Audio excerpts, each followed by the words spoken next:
Peace be to you. In little cotton movie.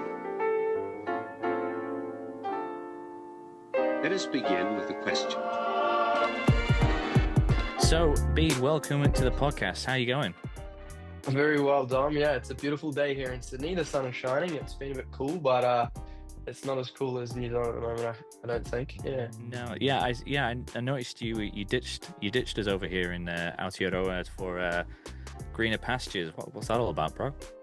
Oh, like you just sort of different go through different stages. So at the moment, I came over to Sydney to originally study at Campion College and just really loved it here. And all my mates and like sort of in Christchurch, well, not all of them, but a good chunk of them have gotten married, and they're kind of boring now. So I thought I was like, yeah, I gotta go. I gotta stay in Sydney and make the most of it. Yeah. Yeah, so still rocking the bachelor life, huh? Yeah, I don't quite look at it that way, but I think yeah, living the single vocation for sure. Mm. Yes. So what are you working on at the moment? So yeah, life in Sydney, a few different things we work at the moment. So we're kind of I've started a business called Tidal Wave Marketing, and my brother Matthias works for us, and he also another housemate who I met at Campion College when he's about 18. They're both sort of growing their equity share in the business. And then alongside that, obviously, we do things like Fit for the Kingdom, and then just sort of generally involved in a range of different things here in Sydney. But yeah, that's sort of kind of what we're up to. Yeah. Brilliant, yeah. And how long have you been doing Fit for the Kingdom now? Because I feel like it's been quite a few years, eh? Yeah, I think officially like two plus years. Which I was just sort of talking to someone about it today. Yeah, it's kind of it hasn't felt like that long, but our other co-host, so come this Saturday, our other co-host Tomas will be getting married, which is pretty epic because he's my best mate. So he's going to be married, and now that means that two founding members are married, and I'm sure with little babies coming along. So Matt's got a little baby and another one along the way. So yeah, I guess it's been a fruitful mission so far. Yeah, yeah. So just for those listening that probably do know what Fit for the Kingdom is, but maybe for me, what exactly is Fit for the Kingdom? Why did you start it? What are you trying to achieve through this ministry? Yeah, cool. Really good questions. To put it super simply, we look at it from this way. We're helping people to be strong in mind, body, and soul, and that we think that we're an integral whole. We're not separated. When we consider our Lord, we don't consider him body, soul, or divinity. We don't look at him separately. We look at him as one whole intrinsic person. And so also we need to recognize that our anthropology is the same as well. So we can't just exclusively focus on the mind. We can't just exclusively focus on the soul, and we can't just exclusively focus on the body. And when we do, it causes, disharmony within the person. So, obviously, grace builds on nature.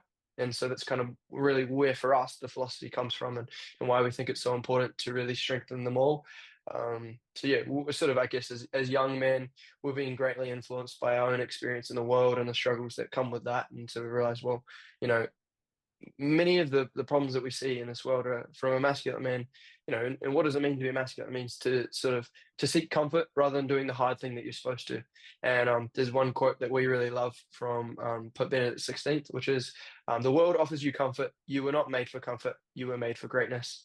And Mm. for us, like it really goes back to that idea of that we're not made to live an easy life, and we're made to detach ourselves from all things of this world. And so for us, the mission really is about enabling young men, young women, or like not even just young, but anyone to be able to sort of really detach themselves from the shackles of this world, worldly attachments, and to cling to those things of heaven. Yeah. That's cool. Yeah, and I think I feel like you're probably exactly the right thing that's needed for the culture today because I've in the last, I don't know, 10 years maybe, there's been this kind of growth in gym culture of like the 24-hour fitness things, and then there's Mm, all these influencers that are doing all sorts of gym things. And one of the questions I'm kind of trying to answer in this episode is going to the gym bad for your soul? mm, Because I mean, I go to the gym. A friend of mine got me into going to the gym, and I recognize the benefits of it. But yeah. as I'm just trying to work out how to do it on my own. I don't know what I'm not an instructor. I haven't, so I just go on YouTube, and everyone's talking about how to build muscle and essentially Mm, how to be bodybuilders, which is mm, something which is kind of crazy because bodybuilding, again, it's just in the last 20 years, it's just maybe longer blown up. It used to be mm, something that you know, you went to a circus and you saw a circus freak, and the freak thing about him was that he could lift really heavy weights or had amazing yeah. physique, and he would just do all these poses. So it was kind of like a show thing. And then we've got like Arnold Schwarzenegger and, you know, Rambo, and they kind of Mm, made it a bit more of a mainstream thing. And then we've got every influencer and people mm, dedicated specifically to it. And it's all about bodybuilding, mm, TRT, anabolic steroids, and all these things. And mm, like, how are we supposed, what is Catholicism in all of this? You know, this is mm, the mm. culture. Where do we stand? Do we say that's bad, get away? Because obviously we have things in scripture that says the flesh is bad. So okay, this is all about the flesh. This is just about making your flesh bigger. And more flesh, Yeah, yeah, flesh is bad. yeah, yeah. Okay, so I think like there's obviously a few things that we have to like really like fundamentally people have to understand when it comes to the gym is like we're not fundamentally Gnostics. You know, as Catholics, the body isn't bad, the world isn't just evil. You know, and like we've got to kind of detach ourselves from this idea that the flesh, yes, the flesh might be weak and full of concupiscence, but it's still ultimately a gift from God, and we have to recognize that fundamentally it is a gift. And so and Fulton Sheen, like he is awesome on this, which is like we need to treat the body as if it was to last forever. So if we're going to do it that way, then what are some of those things we need to do? So like we fundamentally accept those two things, then we say, okay, well, we need to have a healthy body. And then we can start to look and say, okay, where do we go from that point of if we need a healthy body, what does that look like? And then we can obviously start to draw distinctions between what is healthy for the body, what's not, and I guess obviously there's a gray line in between, and that's what you're sort of acknowledging there. But I think one of those things that a lot of people I think get lost in is that when we consider these topics, we often consider them in a very black and white way. Like someone might have a bad experience and they might say, okay, well, therefore it is evil. And we make these distinctions in a way that really doesn't allow for really different vocations and also the way that God calls us to express different things. So I think those are a couple things that when I consider the gym is quite important. You know, like we don't look at it as necessarily just the gym. You just have to go to the gym. We look at it more so from the holistic point of view of exercise. What is exercise, and then how does that help us to inform the whole body? Yeah, I don't know. Does that make sense? I don't No, know. yeah, it's good, you know, talking about from a spiritual point. I suppose, like, so like, let's take you for an example. Hmm. My gym kind of life is how can I fit it in, and it's usually an hour before I go to work. And so I manage to go 3 times a week maximum, and it's literally tied to my work. So if I don't go to work, I don't go. Hmm. Um, for yourself, you've got your own business, so I guess you can make Hmm. your own schedule.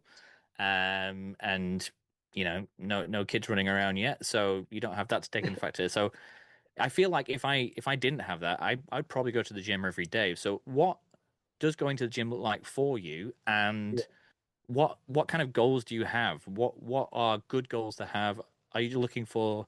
Is it good to build your body? Is it good to have a big body? Is it Yeah. good to, or should we just be saying, oh no, just strength, or should we be like, no, just longevity or flexibility? Because like there's so many different angles you Yeah. can take. Where do you even Yeah. start?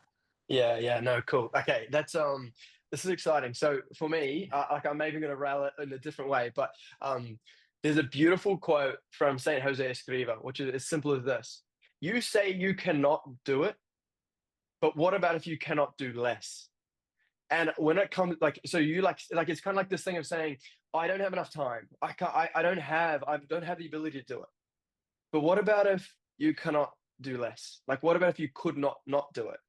And so, that for me, that's a really striking quote because oftentimes we're hearing people in life, and this is something really coming from the culture, like, oh, I can't do it. I can't quite do it. I don't have enough time. But what about if we stopped saying that and said, well, I couldn't do less? And this really comes back to the idea for me around who we want to be. So, like, this is maybe, maybe I'm exposing myself, but this is a bit of a North Star oftentimes for how I consider who I want to be as a man. So I sit down and I stop and I think, okay, who do I want to be for my spouse. Now, may that be the church that's possible still in my life, or may that be a beautiful young lady, a woman, who will be the mother to my children. And I stop and I think and I reflect. Okay, well, what kind of qualities does that man, that husband, have? And then I look at that and I say, okay, well, I think that he needs to have these different qualities. He needs to be hardworking, all this kind of stuff. Okay, but then I also think about another quality he has. What is that? It's that he does what he needs to no matter the cost. And so when I look at the gym, I look at that being training for that. I think about the fact that, whether you have a family, you'll know, like sleepless nights, nights where maybe you get 2 or 3 nights of sleep, 2, 3 hours of sleep. Okay. Well, how many young men do not prepare themselves for that moment? How many young women don't prepare themselves for the hardship of what marriage brings? We look at religious vocations, same kind of thing. All of them come with a lot of hardship. And so, are we just supposed to sit there and be passive in terms of not preparing ourselves for the challenges that come with life? Well, we say no. We're supposed to be active in this mortification, this purification, and growth. You know what I mean? This is our Lord wants us to respond to His grace. He gives it to us so that we might respond. And this is not something where it's just some passive thing where God just acts upon us and we don't have any choice in it. No, this is something where we have so much choice. And so when I look at the gym, we talk about building the body, all this kind of stuff. Okay, yes, like look at it this way. I would say more so is look at it like a vocation. Look at it that we all have different vocations and God has called us to live different things in the body of Christ. We're not all called to start a business. We're not all called to go be a nurse or a mother. We're not all, like obviously, like, yes, you're called to be a mother, but like different ways. And I think people will understand what I'm saying. But it's that thing of like, let's stop looking at it in terms of like, okay, gym culture is bad or like we need to go running or like overemphasizing anything. No, look at it in terms of like how are you actually building yourself up as a person and preparing yourself for the challenges of life to come.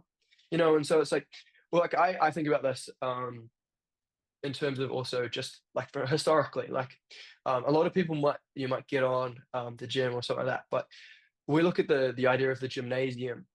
It's a very well-rounded idea throughout history. Or look at the knights. Like those men, they trained, they engage in physical activity, and in our modern world, the gym is a form of that.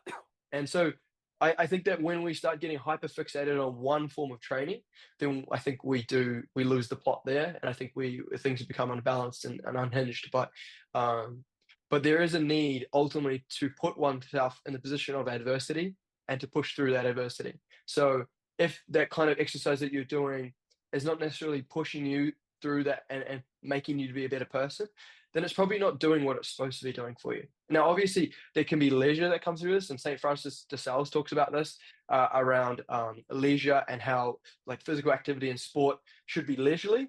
And then like when it starts to become something that you do for a job, then it's not necessarily well ordered.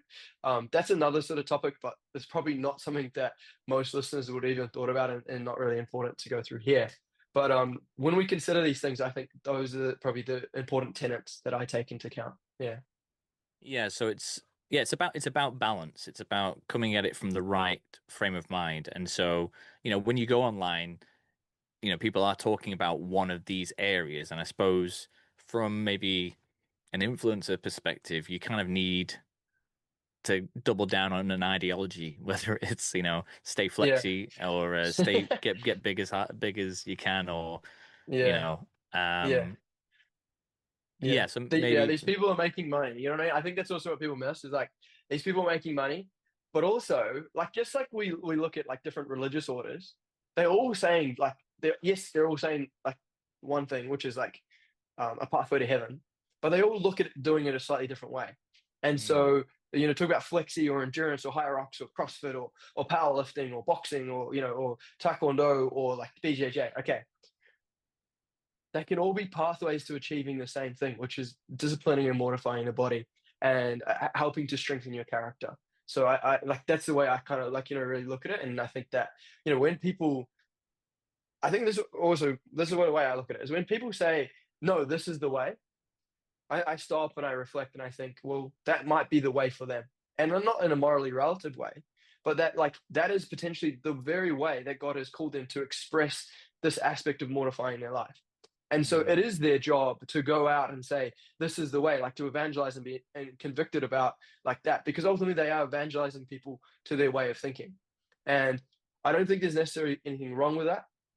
But I think there obviously going to be tenets of it that are wrong. You know, like you look at bodybuilding, it can become very, very self-absorbed. And personally, I don't think I've really got a super deep, a well-rounded argument around the pros and cons of bodybuilding. But I think there is obviously a deep signs of like things like vanity within it that can be really damaging for souls and for people's self-image and stuff like that. So I think that's one thing there. The other thing as well with fitness, that a negative tenet that can come in, which is a lot of self-reliance. So there's a guy here in Sydney called Francis Tamer, and we just had an event in Sydney, which was really, really good, which was called St. Michael's Troops. This is one of the events we run, and we go and do combat, and we go to the gym and stuff like that. But we were just sort of talking about how fitness and combat is really, really good for building up confidence, especially of young men. You know, so many young men are depressed, they have a low self-esteem, low self-image.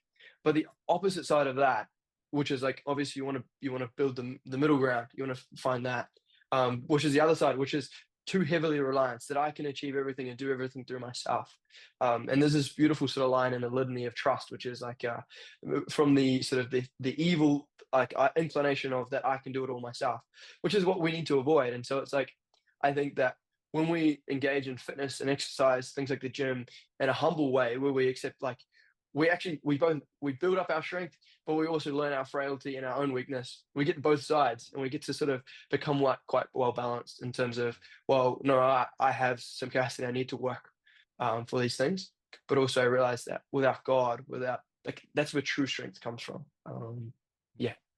So yeah, it seems, going back to something you said a bit earlier about like, you know, not everyone's called to certain ways of life, and we have different religious orders for different reasons. Would you say that it's kind of, there is a base level of fitness that is expected of all Catholic men? And would you say that some people might just not have, or some people might just not have that vocation, and they're going to be overweight? Because there's famous Catholics that are like famously overweight. Caspian, I'm on a call. Can you go away? Sorry, just a minute.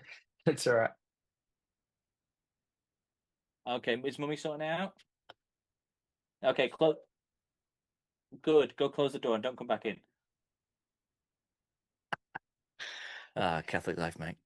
Anyway, go away. Shut the door. Anyway, we need a bigger house.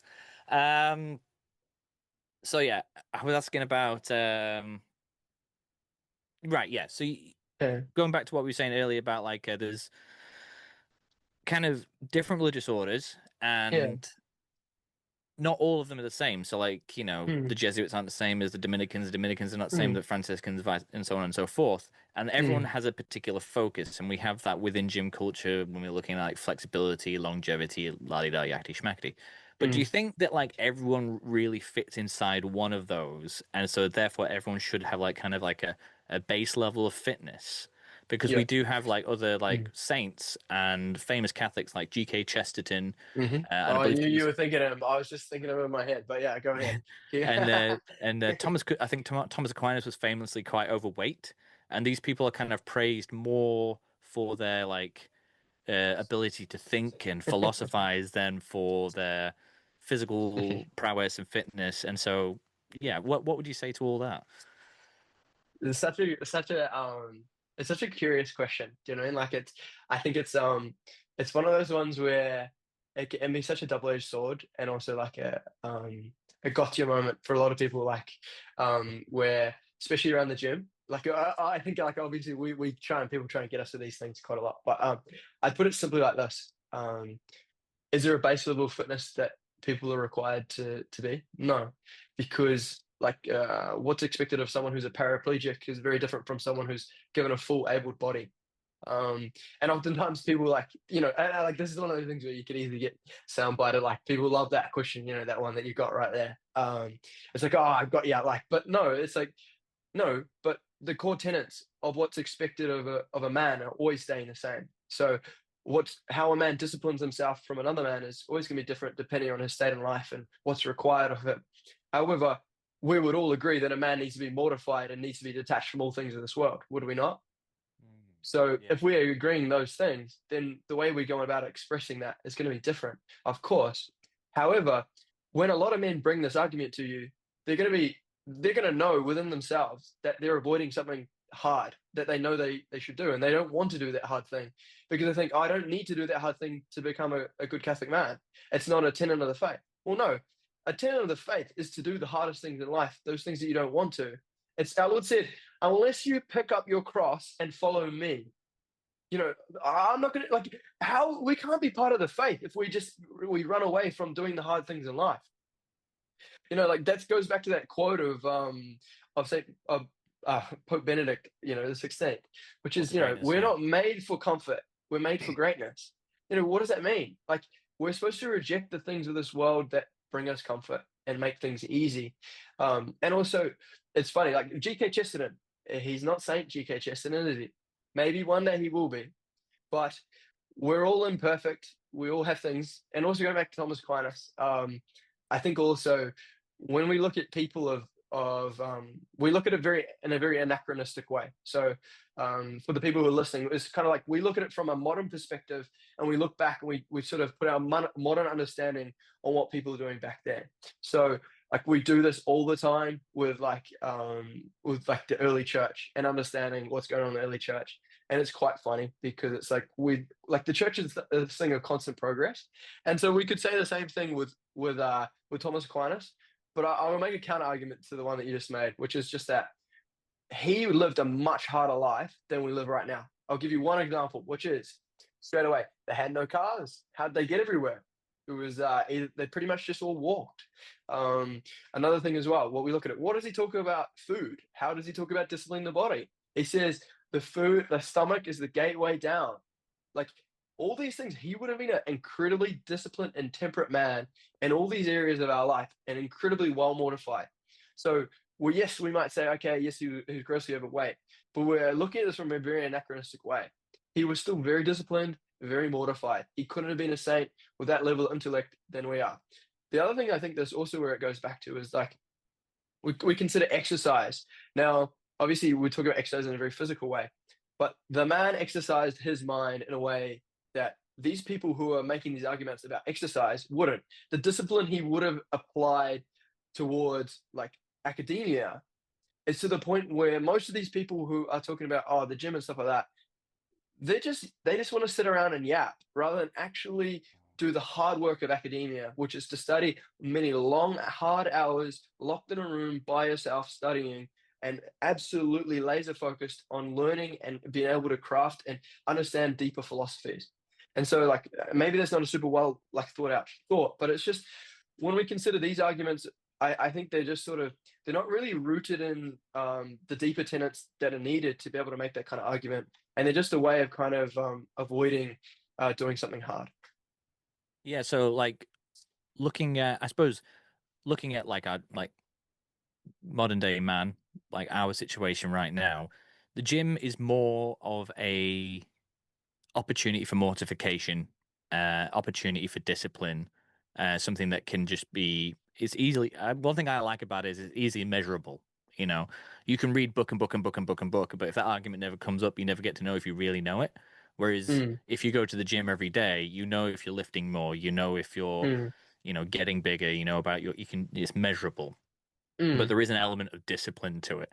So mm. is that what you're saying? Is like don't view the gym more as to view the gym as something difficult, a type of mortification. Yeah, I think that would probably be more so the way that we would look at it, and also a means of building oneself up. So, Mm. going back to those core tenets before of like being strong in mind, body, and soul, that the body is a gift, and that we should build it up and we should look after it, and it should be healthy, and it should be treated as if it was to live forever. And so it shouldn't be something that we just neglect and that we just leave to the side and we don't treat it as such. So and obviously that really depends on what your state in life is and what's demanded of you.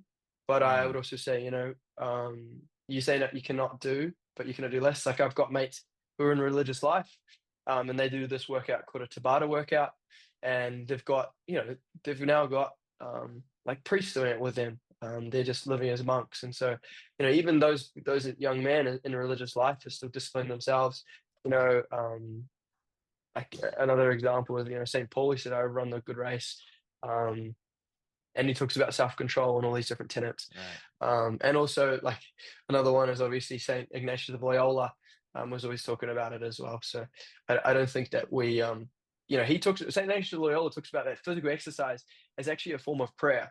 And so when we order it towards God, it becomes as such. So it kind of goes to the idea of me not looking at things very singularly. The Mm, gym is like we can look at it very singularly, but it's part of something much wider. And if yeah. their way of doing that much wider thing is very narrow, I don't see any issues with that. Yeah. Yeah. So I think yeah, we've kind of like said, okay, this is what the gym is. The gym Mm. is, mortification, discipline, good for the body, good for the soul. In that sense, it can be a form of prayer. But so now we've got that implemented as okay, that's our stance on what the gym is. Mm-hmm. That anything that you do too much of or Mm-hmm. obsess over becomes bad. So I guess one of the biggest vices that people, Catholics might be trying to like fight against is vanity, Mm-hmm. because obviously, it's like there is a benefit to watching yourself work out in the mirror, checking your form, etc., etc.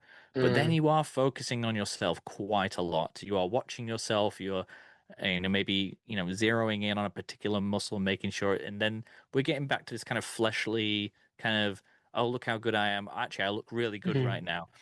Is it bad to think that you look good? Is it bad to want to look good?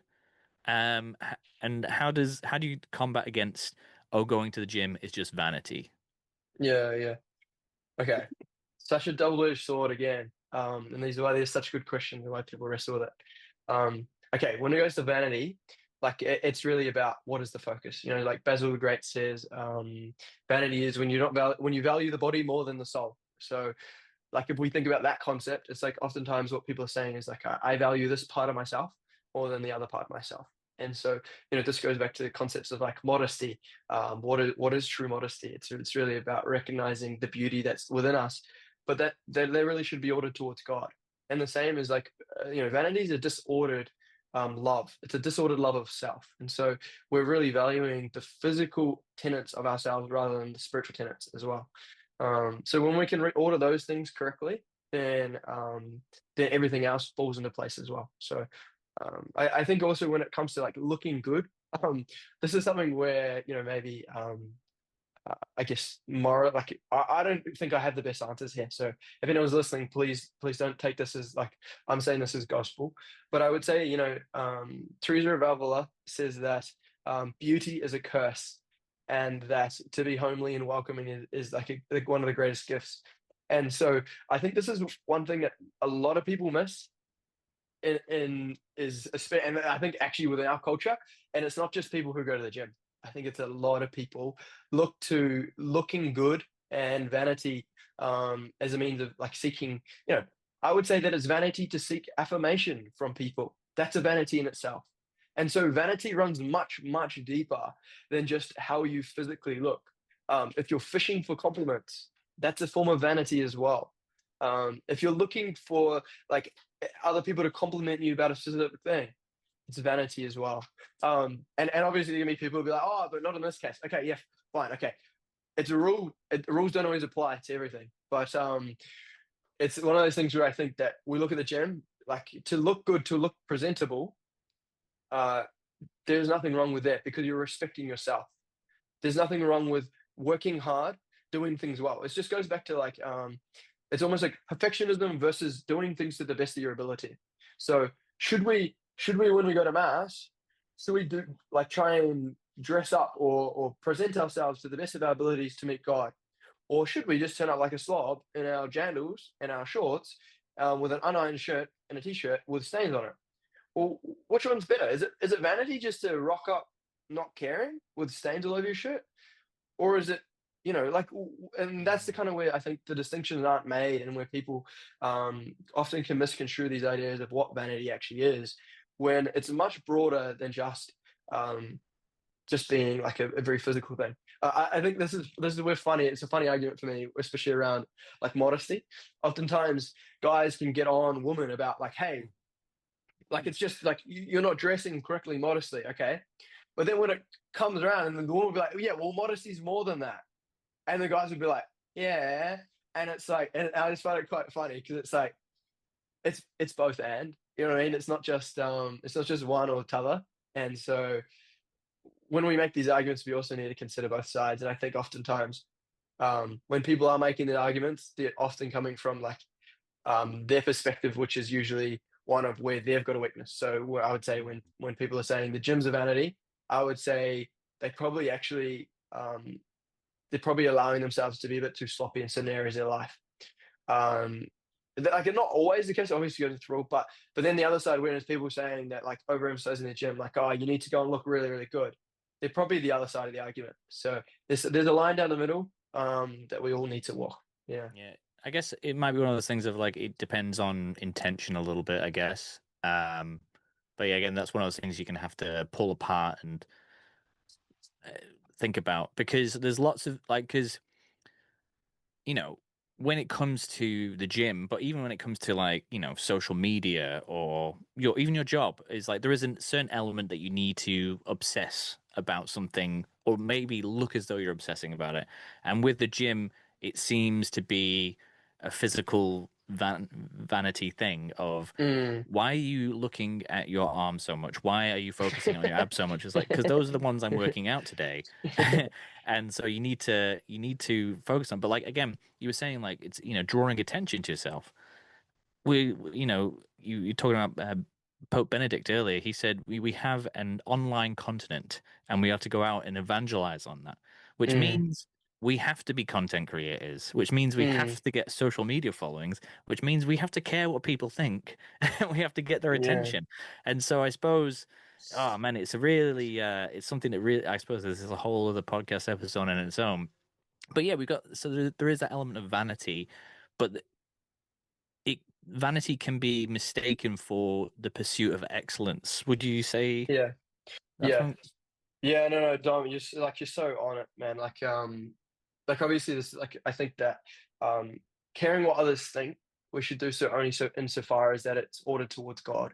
So Mm. you know what I mean, like all those things is like definitely we are called to go out and evangelize and to, you know, we're called to be sweet like honey. It's much like it's funny, there's a book not by a Catholic but by a guy called Dale Carnegie, which is a lot of business people will read, which is how to win friends and influence people. And it's much easier to sort of to win people over with a bit of honey than it is with with a whole lot of gold. And so when we consider this, it's one of those things where we actually need to be warm, welcoming, full of joy to people. And that comes through on social media. But I think also one thing I specifically think about all the time with FFTK is just that we work as hard as we can and as much as we can. We pursue excellence in what we're doing, but we also rely on God to will if something goes ahead or not. And so, whether you become famous or not on social media doesn't matter. For us, specifically around our mission, and this has always been from day one, um, is that we don't care if we have 100,000 followers or we just have one. If that one person, we help them to get to heaven and become a saint, that's all I care about. That's all we care about. And so oftentimes we can think that the mission is for the sake of like getting the biggest following or getting more people to like what we're doing. But really, like I'll tell you a story about one of the events we just ran, sort of 5 months ago. We were talking to a guy um, and I just met this guy sort of like legitimately like a few days ago again. And he said, "Hey, I came to your event, absolutely loved it. Hadn't been to the gym for 2 years, and have gone to the gym every day since." And for me, that's like that makes every moment worth it. It's a lot of hard work that goes into it, and you don't often see that. But that's like a one conversation that, or one thing that came from that was so positive. And I think oftentimes we can kind of think that we need to change the world, but oftentimes we just need to change ourselves, and by doing so, we become saints and we light other people on fire around us. So I don't know. My perspective may be a little bit different, but yeah. No, that's cool. That's cool. And it brings me to my next point of like, focusing on ourselves to make sure that we are strongest and able to fight or able to think and able to reason, it leads back into this kind of, people might say, obsessive kind of traits of, and so Mm, bringing it back to the gym, when you're going to the gym, it can take over your whole life. What do you mm, eat? When do you eat? How much do you mm, sleep? Supplements, protein, creatine, this, that, the other. And then it's like, then maybe for someone that doesn't go to the gym, is like, right, you're obsessing about this now. This is a problem. And is it a problem, or is it just, oh no, this is part of being in as best physical condition as I can be, and I feel called towards that because that seems to be a bit of a vocation for me. So mm, like, how do we, like, well, first, how do we navigate that? But then mm, one thing that is difficult, is how do we fit that into, regular fasts that the church calls us to. One thing mm, that I try to mm, practice personally is, Wednesday and Friday abstain from meat, a day yeah. of fasting. And when I'm not going to the gym, I'll like maybe skip a meal. But if I'm going to work, I'm going to the gym. And if Yeah. I'm going to work, I need to eat. And so Yeah. then it's like, okay, if I'm this guy that goes to the gym every day, like I said, I probably would do if I had the freedom to. And then Mm, therefore, if I'm going to the gym every day, I'm probably taking supplements. I'm probably watching my macros. I'm probably, you know, got a sleep mm, app or something to make sure I'm getting enough sleep and taking cold mm, showers and hot cold exposure and all this stuff. And that's a good thing. It's a pursuit of excellence. It's not the vanity mm, thing. But then on Wednesday, I have to skip a meal and only eat meat and not eat meat, so that's no protein, and that's mm, less opportunity for macros. It's like, do that would ruin my pursuit for excellence, or depreciate the work mm, that I have done, or stop me from gaining what I'm aiming towards, mm-hmm. which is a good. Yep. Yeah, what? I don't know. Yeah, no, it's I think it's funny because like the new thing on social media now is like everything's gonna be optimal. So it's like the idea of optimal would oh man, it's funny. Okay, but like and then it becomes like and then it's like hybrid. It's like this study said if I have a VO2 max of this, then when I get older, like it's not I'm going to be like hardly able to walk or like you know what I mean. Like, it's like and then it's like but if I don't have a tensile strength of this, then when I become an old man, like I'm just gonna be frail and weak and da da da. And it's like, oh man, how am I supposed to like balance this all? Like, and then someone comes through and they're like, well, actually, and it's like, and you just see comment sections and people are just losing it. And I think that it really goes back to quite simply that very very base understanding of and what am I meeting my state in life, my duties of my state in life, and we have so much room then around that concept and that idea to then live that out. And so when I really think about fasts and doing all this kind of stuff, it goes back to what I was saying earlier. Like you said, you cannot, but what about if you cannot do less? And we're called by the church. The church knows what's best for us to be able to do these things. And so we have to balance them out between, you know, well, actually, let's put it in a different way. I'll put it in a concept like this. It goes back to what I said at the very, very start, which is we're not supposed to overemphasize either the mind, body, or the soul. And when we do so, we don't understand our own anthropology. So obviously when we do what's best for the soul, it should also be really good for the body and the mind, but just in ways that we don't quite understand. Like a good example is fasting. There's more and more research coming out to suggest that fasting really supports the long-term health of the body. The same is to be with the mind. You can't be of weak mind and fast for 3 days. It's just not possible. So obviously those loves can be disordered, and you see this with a lot of people online. Like they might have a disordered love for the body, so they'll fast for 3 days, and pride can really easily slip in there. I think that's an important point to be acknowledged as well. And in any of these pursuits, pride can encroach and really dominate. But we do have to really navigate that. But when we would say like, okay, what are we aiming for? So let's say you're a young man who doesn't have much muscle mass. Well, what is he trying to achieve with the gym? He's probably trying to achieve self-confidence, positive body image, and also trying to be strong. He's trying to move into his masculinity. All amazing things, all really, really good things. But when he's got a fast, he's also strengthening his soul. So he can't just strengthen the body without strengthening the soul. And if he does overemphasize the other one, then of course it's going to be dangerous, and he's going to fall into obsession.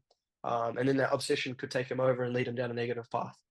But too oftentimes people will say, or are too afraid of doing the thing over here, which is the really good thing, for the sake of potentially losing the other thing over here. But we're always got this battle and this tension within our lives of that something could potentially lead us off the wrong way. Even within a religious life, you see this as well. Like if you become hyper fixated on saying your prayers correctly and you don't have any balance where you can kind of your prayer lives through your life, and that like all these things, I don't know if I explained that very well, but all these things can become vanities and prides in and of themselves, and they can become disordered loves. If your routine is not ordered towards loving God and loving those around you, then it becomes a pride and a vanity of itself, because you're just so like, man, I got my routine, I did it. I got up at 4 a.m. and I had my ice bath, and then I got to the gym, and then I had my protein shake, and I hit my macros. And it's like, yeah, but did you love the other people around you? And then those same people are going to be like, well, oh yeah, bro, I was doing evangelization all day. Like, yeah, but did you like, what have you done to build yourself up? Like, what grace? St. Bernard says of Clairvaux, says we're supposed to be a reservoir of grace, not a channel, not a river. And so many people miss this, that the grace that comes out of our lives is supposed to be because we're so full of God's grace that it then flows into other people's, and they're supposed to be so inspired by that and on fire from our own life. But if we don't have anything to give from our own lives, then how are we supposed to go out and touch other people?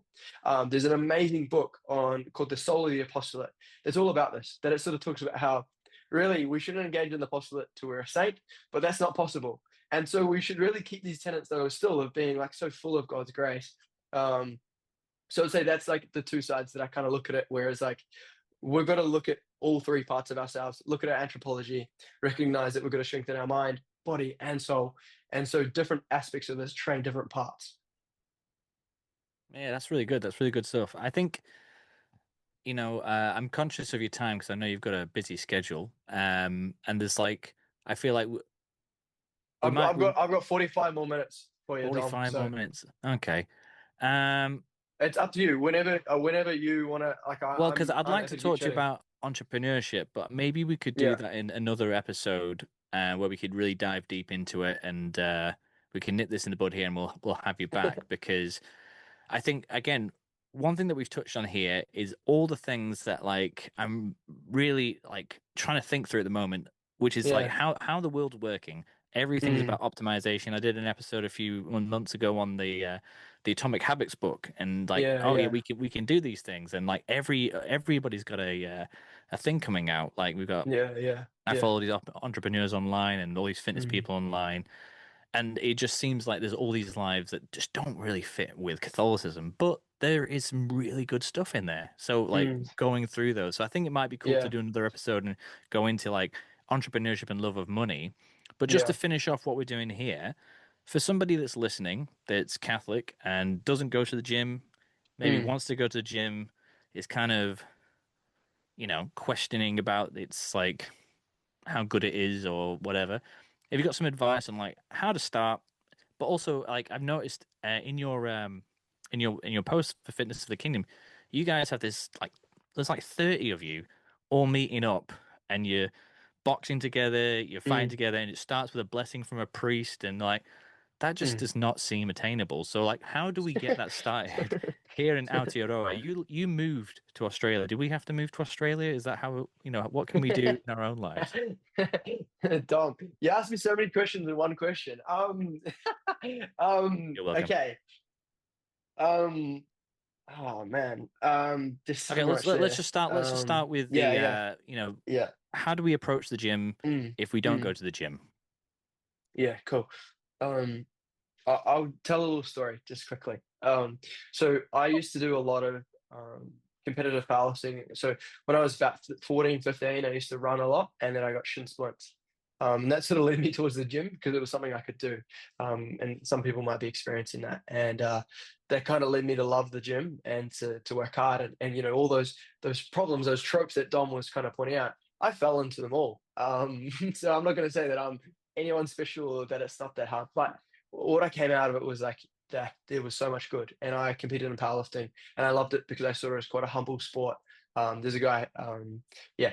Anyway, so what I'm saying is I did all that, but then I really kind of fell away from the gym in some ways. I fell away from the love. Every workout became really hard, and I didn't want to do it. And starting the business, I haven't been training much at all. And then going back, it's been so painful. Like it's just actually like I'm nowhere near as strong. That pride, that sort of joy of like, man, I'm so strong is completely gone. But what is really leading me on is going back to that idea of who am I doing this for? And that's what I would encourage every young man, every young lady, anyone, whatever age you are. It's like looking who are you doing these things for and why are you doing it. So obviously we want to do things for the love of God, but because of our love of God, we love other creatures around us. And so, for me, that's the idea of my children, whoever they might be, that I'm going to the gym for them. Now, I know this is very like philosophical, but it actually gives you a deeper, much more intrinsic meaning to what you're doing. And when you can able to apply that to then the gym when you go, it's not as hard. Our Lord says our yoke is light and sweet. And the same will become with the gym for you. It's just like any little habit. Just go for, half an hour. Just go for an hour. I just go for an hour these days. Straight after this meeting, I'll be popping off to the gym myself for I've got a slot where I leave at 12 o'clock. I'm there at the gym at 12:15. I'm at working out till 1:15. I'm then showering, back home, had my lunch, and I'm back working at 2 o'clock. And that's just the way my life is ordered at the moment. But for me, when I was working, I was doing 14, 15-hour days when I first started the business. And I was so afraid that the business was going to die and that I wasn't going to be able to, things weren't going to be able to survive if I didn't completely clear out that time. But I've stepped back and realized that ultimately the success of the business is determined by God, and that I just actually need to do the things that I need to look after myself. So that's where actually funny, like I say about all these things, but I had disordered, and I was looking after my mind and my soul. I was going to mass every day and all that kind of stuff, but I wasn't looking after the body, and it actually led me to be less productive and inefficient in my work. So it's a long circle way of saying, just start small. It's going to be so worth it. Yeah. The joy that's going to come for you, like from you just achieving something, doing something hard in the body, is so good because God created us so that we might enjoy that which is hard. Yeah, that would be But my yeah, I answer to that think question. yeah, like, and to quote like one of these other like self-help people, Simon Sinek, is like find out your Yeah, why. yeah. I really relate to what you were saying about like, your children, whoever they may be, because really the thing that got me going to the gym was this idea of I had my first child, Jemima, and Mm. I picked her up and I was like, I never want to not be able to pick you up.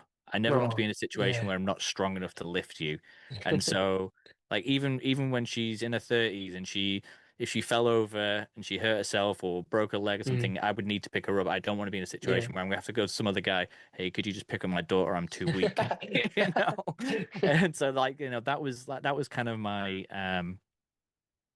like entry into like why am I doing this? I'm doing this Yeah. for these little creatures that I keep making. We've got a fourth one on the Mm. way, which is praise God. I don't know how we're going to manage. But like something else you mentioned, like all these tropes that you fell into and you came out of like, because you started running. So obviously you've got an Mm. inclination for fitness. You wanted to be fit.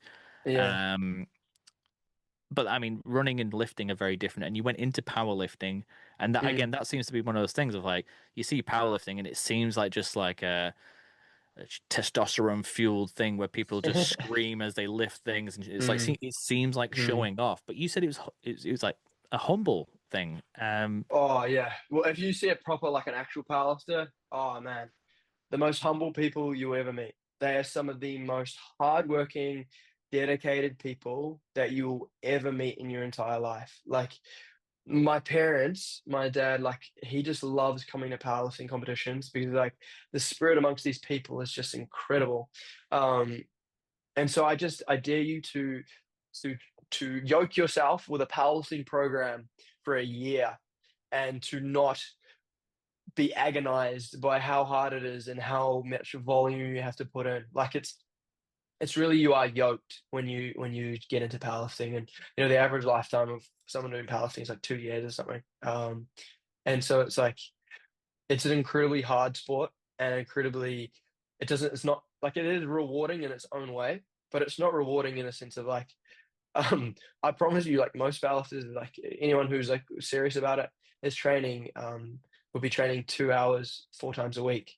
Some of them will be training 3 hours, 4 times a week. So the amount of hours that go into it compared to other sports like rugby and stuff, um, no one comes watches you. No one comes watches you when you're training. You got one meet day. That's it. Like, yeah, your folks come. You hit some PBs. You're absolutely stoked. But there's so much of that internal. It's like you really do it. Wow, a lot of, yeah. Anyway, there's a lot of people do it because they've got. There's obviously some demons they're battling there, but also because there's something that they really want to prove to themselves rather than to anyone else. Yeah. So what's the kind of, like, for lack of a better word, what's the vice that you fell into with powerlifting, and how did you get out of it? Yeah, I think for me, so when I was like sort of 16, 17, I was like first, second New Zealand, and so I was doing really, really well, and I was sort of like 17th in the world, and I had a New Zealand record. My bench press was like, yeah, it was, I benched 162 when I was like 17, so obviously a lot of hard work that goes into that. But what it was kind of the thing of was that I was doing this prior to going to the seminary, and it was kind of like I looked back on the time and I sort of lost nationals by like 0 0.5 kilos or something. So it was like not much, and I had a squat that got disallowed. So my second squat was like 220, 225, and I squatted 236, but they disallowed it for this thing called soft knees, which is basically I squatted the whole thing correctly all the way up to the point of coming to the top. And all they said was I didn't lock my knees out, so that, like, like, instead they reckon they were a bit like that. Like, so, and I was just like, that would have added an extra 11 kilos to my total. And I was just livid, so livid, distraught. I was like, and anyway, and so it was like, for me, it was like, but then I reflect back and I was like, well, I was starting to get more and more into my powerlifting, and funny thoughts of like, oh, I'm doing well in these things of the world. Like, why would I like go off to the seminary? Like, why should I do that? And but then I realized like this was a gift from God, because it really humbled me back and brought me back down to that very moment of like that, no, this needs to be ordered in the correct way. This is not the end in and of itself, but it's the thing that allows me to journey along the way to getting to heaven. So yeah. All right, yeah. I mean, there is something about that of like bringing yourself to a point that you can be humbled so much means you have to get to a point where you're almost quite prideful, because the prideful fall harder than the people Mm, the humble. And so yeah. there is something in that, and like something that again I've noticed following all these influences on entrepreneurship and fitness is it's like it is something that you have to give yourself to completely in order to be successful. And I see even these successful people that are kind of virtuous, it's like, yeah, I looking back, I realize I kind of forsook my family for 3 years, and I would never Mm, do that again, and I don't recommend it. But now I'm mm, here earning millions of dollars, and I'm really yeah, successful. yeah, yeah, So yeah, it was yeah, kind of yeah. necessary, but like, pride comes before the fall. It's almost a necessity, and Yeah, I oh, think, yeah, what it is though is that, like, because you have a lot of young guys like listening to this, but it's like I think it goes back to what Jordan Peterson says, like that in your 20s to 30s, you need to become a savage, such to the point where like you learn where the boundaries are, and you almost push yourself too far. You know what I mean? right, Like, yeah, we have too many men who are just not ever seeing their potential. So it's like it's better. It's like, well, like, this is probably terrible philosophy, but where's Robert Loretz? He needs to fact check this. But just it's better to push oneself so far to the point that one cannot go any further, because you know what I mean. Like, it's like I pushed myself so far to the point of like with the powerlifting that I was so involved, so engaged, that I then hit a point where I could not go any further because, like, if I did, then I would have fallen off the precipice. But our Lord says it's better to be hot or cold, not lukewarm. Like, you know what I mean? Like, it's like that thing of like, Yeah. you can choose, but and this is one thing I really struggle with. The people I struggle with the most in life is people who just sit on the fence. You know what I mean? Pick a side, and then learn as you go. And yeah, you're gonna make some mistakes. Guess what? You're human. You're not perfect. You're not God. You're always gonna be making mistakes. You're always gonna be like iterating, like a term that applies both to our lives and business. You're always iterating. You're always looking for where the bottleneck and the problem is because you're never perfect in this life. And so you can't sort of hang on to this idea because it's like almost like perfect inertia. You're stuck in this idea. And business, this is the same with all the business as well. If you're stuck in inertia with the idea that I have to have it perfect, you'll never get anywhere. But if you consistently just work and iterate again, like, going back to the things like atomic habits and stuff like that, guess what? These people aren't unique, original, or special. They have legitimately just taken the wisdom of the church. You go and read the saints, you go and read St. Benedict, you go and read St. Ignatius of Loyola. Guess what? They're going to tell you to do the exact same things. And that's where I don't think they're special at all, those people. Like, I think those books are amazing because they put it in very practical and modern ways of understanding. But yeah, like, that's just my personal opinion. But happy to chat about them in other ways. But I think that, yeah, when we consider those guys, like, just read the saints, read the Because lives of the that's saints. definitely kind of like my attitude, and something that I'm trying to do with this podcast is like, look, there's lots of good things in the world. Well, the problem it's not whether they're good or not, but bad or not. It's like there's lots of things in the world, and people are listening to Alex Hormozy, Gary V, Yeah. Joe Rogan. They're listening to these people, so it's all I've got a friend that every time I bring these ideas to him, is like, yeah, Mm, the Saints say that. I was like, yeah, but people mm. don't know the Saints say that. Yeah, So yeah, they yeah, are yeah. listening to these things. So let's read these books, pull them apart, and say, Mm, these are actually Catholic principles. yeah. Um, but going back to your story, you had the soft knees, and Mm, would you say that's kind of like, how did you recover spiritually from that? Was that kind of like, did you kind mm. of like say, all right, screw this, definitely going to seminary now? They don't, because you kind of like you get to the point where you're like, I don't want Such a to. funny story. Yeah. Okay. Like, so I think that it's just for me. It was just that it goes back to pushing things slightly too far, and things just need to come back to being reordered.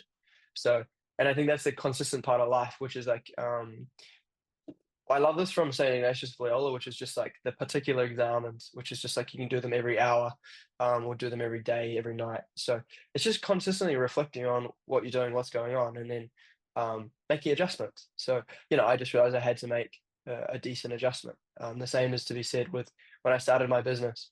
I couldn't train in the same way I did. I couldn't train straight out powerlifting because it was so mentally draining. It's very hard on the central nervous system. So I had to go with a lighter form of training. Now I sort of moving more towards, I guess, hypertrophy bodybuilding kind of stuff, but it's not really about that. It's more just about keeping my body healthy, moving, blood flowing, and then just, keeping my energy levels are reasonably high for the sake of later on in life. And so that was an adjustment again. And I adjusted due to my state in life. I had those things ordered in my life that I had to, and I re-looked at what my goals are. And now that's one thing I'm really big on. Every day, every night, I have a book of non-negotiables that I write down, and I say these are my non-negotiables, and I look at those in light of my spouse. So, and I say, and for one of them for me now is 4 a.m. wake up. Monday through to Saturday is a 4 a.m. wake up. And I don't write a bedtime. I don't say that my non-negotiable is getting to bed at 9 o'clock. No, because my standard life might demand that on certain days I owe more to people, and so I get less sleep. If that means 4 hours, well, my wake up time is still 4 a.m. because I have to get up and I have to do the same things that I have to do the next day. You know what I mean? And so those are one of those things where I really look at that, and I make adjustments. I'm consistently making adjustments. I'm consistently saying, okay, well, this is the habit and the vice that I want to work on. And I think that the same rule applies to young men. I'd say particularly around purity and things like masturbation, pornography. There has to be first, you have to start with a level of conviction. You have to start with saying, no, this is not who I am. And I'm convicted about this fact that this thing is bad for me. Okay. Then once you're convicted about that, well, then you bloody well be convicted about the fact that you're never going to fall into it again. And if that means you're going to go and read someone like Tony Robbins, and you're going to realize that from this wisdom of, the worldly wisdom, which is that, well, you can change your life if you bloody well blink and believe it, like as Jordan Peterson would probably say like that, you're bloody well going to change your life. But, and that's for me, he was like, where we need to apply that same intensity that we do to the other things in our life that we do enjoy, to those things we don't. And we need to do it, especially around the spiritual life. Yeah. So like I would say that's the kind of the way that I go about things now. And that's why I'm trying to reorder things. Like one would, I would say, even like people who are struggling with like doom scrolling or other stuff like that, where you actually have to make an active choice that you're not going to do this thing, and then go about it goes that idea of like iterating, go about trying to take steps to be able to remove that habit. Okay, sweet. So you maybe, let's say, maybe you delete the app. Well, then some people might go and start Google searching on their phone, or they might go on their laptop and do all that kind of stuff. You know what I mean? So, or they just go to YouTube, or, like naturally the habit just shifts. But the core thing that you need to build up with any of these things is actually discipline and temperance. So you need to really be looking at what is the opposite virtue, and how do I build that thing, rather than just trying to run away from that vice that you might have there. So that's kind of the way I go about things. So like for me, for example, with Instagram, like the stage where I'm at now to try and like reduce my level of involvement is just that I have a timer. So I don't delete the app. The app's still there. I haven't taken some hard line response to it. Instead, I've just responded by just tempering it. Okay, there's not inherently bad, but too much of it is inherently bad. So how do I temper that? I had to put a timer on it. And so that means that when I go on there, I'm productive about my time. So maybe for us, it's like, okay, I'm messaging people I need to within this time frame. And then like when I run that time frame out, it's like, okay, well, I can't, I've done what I can. Do you know what I mean? I can't do any more. Now I've got to go and meet my other responsibilities. And so I found that to be just a simple example of what works for me. And you can go and apply that to many ways of your life, maybe with purity, like you're struggling in these circumstances. Okay, so like avoid these rooms. Okay, now you realize, oh, I fall in this room. Okay, avoid that room, or like avoid these circumstances. Put this protocol in. Okay, that protocol doesn't work in all circumstances. Okay, cool. Put in this little thing. You know what I mean? And it just be gentle with yourself. Journey with it. Live a life and work yeah, it out as you go along. Yeah. yeah. Yeah, because I've often thought that is kind of the standard protocol for people that are struggling with pornography. It's like, right, throw the phone away. It's like, yeah, but now how are you going to contact people? And it's like no internet. It's like, okay, but how are you going to engage with the world? It's all fine and well saying I'm going to find a cave and live in there because there's no porn, but yeah, yeah. you still got to have a job, pay taxes, live in the world. Yeah. Did you find going from the powerlifting to like the hypertrophy training, or just the mundane going to the gym, or losing that goal of powerlifting, did you find that quite humbling and difficult to go into? Mm. Yeah, I would say like to begin with, it was definitely a mindset shift. But I think also it's just really about changing your baselines. So what is baseline achievement? What am I trying to achieve? When you can reorder those things, then the satisfaction, in some ways, the joy comes back again. So What like was the reordering process like for you? Was it difficult to? Was there a period of time where you just like, okay, I'm done with the gym forever, and I'm not going to do it? Or were you just were you able to in the moment be like, that sucks. These guys are rubbish. I guess I'm just going to have to change my goals now because this isn't going to be a reality for me. um hmm, interesting question. Um yeah, I think it's funny. It's sort of it's just interesting because I think that there's like always a few ways to cut these things up. Like you sort of get to make the choice. Do you know what I mean? You get to choose what you want to achieve, or how far you want to go. I don't necessarily believe that because other people did better than me, or all these other things um that therefore I lost or whatever. Like, you know what I mean? Like it's kind of like I made a choice. Like just like I made a choice with the business, I chose to prioritize the business rather than becoming the world's best powerlifter. Just like within the competitions, I had to choose again. Um, we get to make choices. God gives us choice and freedom, and I think that's beautiful. And so for me, when I look at the business, um, that was my first choice, because for me, if whatever I'm, I was actually, well, let's put it this way. There is part of me growing this business, which I see it just like Fit for the Kingdom as part of my vocation. Now I see the gym living that as part of my vocation, but more as a tool that helps me to live my vocation. And so it's about how do I utilize that tool best to achieve what I feel like God has called me to achieve in my life. And so, for example, when I cut the gym out of when I was starting the business, it was actually a tool that I left behind, not out of, not out because it was right, but now I look back and I see I left it behind because of fear. I feared that using this tool would actually stop me from achieving the goal, which I wanted to. But realizing that by leaving that tool behind that aided me, I actually I couldn't get to where I needed to go. You know what I mean? It's like it might be Mm. easier to get up the hill without a full pack. But at some point when you're on the second leg, like the second day of your trip, you're gonna realize, man, I wish I had my food. I wish I had my blanket. Do you know what I mean? It was easy for the first 5 minutes. You know what I mean? And it's like oftentimes in business, like it's like do you go light and fast, or heavy and slow? Like, you know what I mean? And so it's, and Gary Vee talks about this. Gary Vee sort of talks about building slow and going way up. And I think that for me, I've sort of reordered things in life that oftentimes we can become quite impatient, and realize that God is trying to teach us things through this experience that we need to learn. And so we're maybe not going to see progress as quick as we need to. And maybe the tools that we think are a bit outdated, we're not. We just need to reorder them, and they're going to have a slightly different purpose.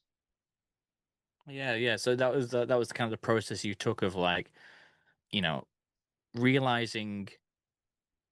So initially you did like, okay, I'm just going to get rid of it, but then having that time to reflection is like, actually no, I still need the goodness from it.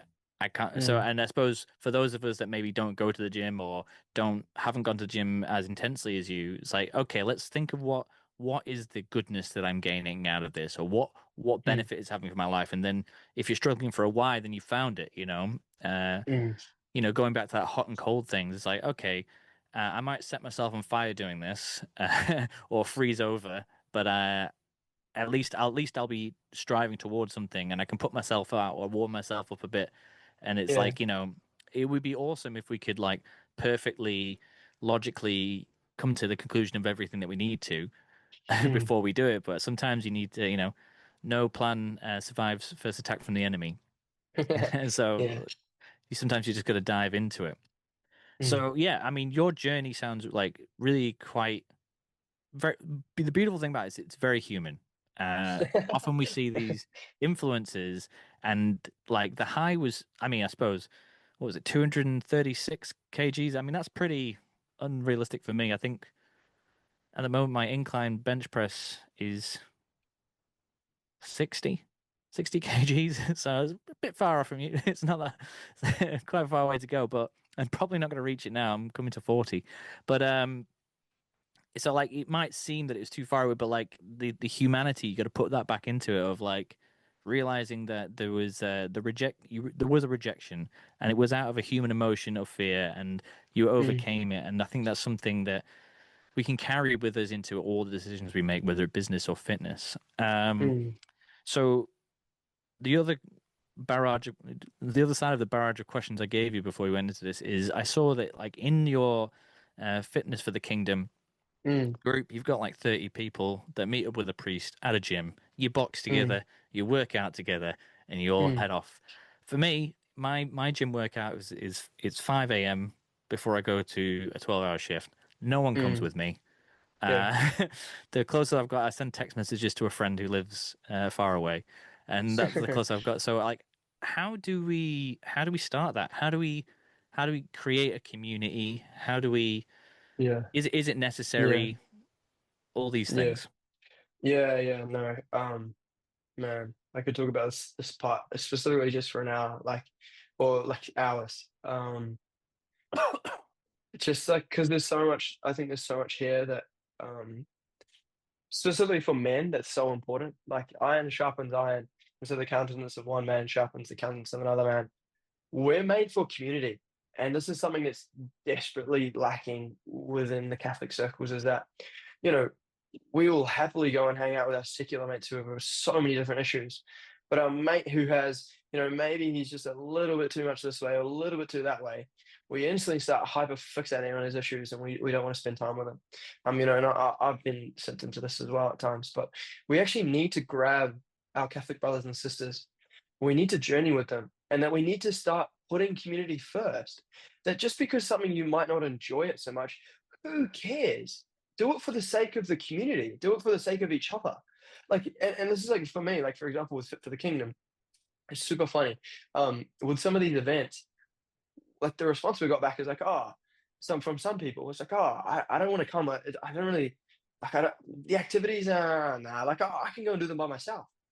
I'm like, you've missed the entire point of what we're doing.